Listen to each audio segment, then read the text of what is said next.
Strong winds and rough seas forced an interlude in the World Championships. Gusts of over 30 knots across the racecourse meant the committee decided to postpone. Instead, 7 brave crews headed out to test just how fast they could sail the 505 in a short race just outside the harbour walls. It may have been a fun race, but these guys can't help competing. The start proved crucial, with South Africans Alex and Warwick Ham taking an early lead. The 2 Swedish crews were in hot pursuit, but the fleet began to spread apart and soon the Hams were looking uncatchable.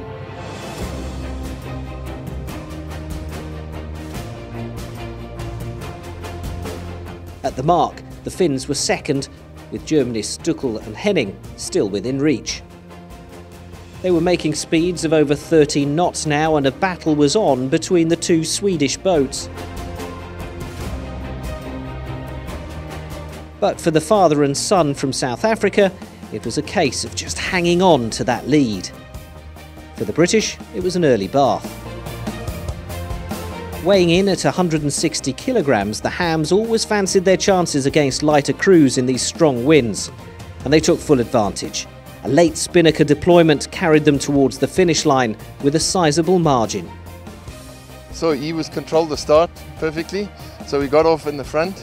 Then we tried to get the bag up at the end, but it was just a bit too tight. But it was great, it was good fun. Lots of spray, exciting, it was great. But wait a minute, the Germans were celebrating. There was a shock on the cards, as the SAP sailing analytics clearly showed. Julian Stuckel and Basti Hanning were the first boat across the correct finish line. The South Africans and Finns had passed the wrong side of the finish boat.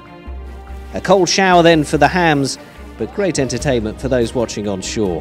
Monday's forecast is for more strong winds, so expect a few more speed races to come.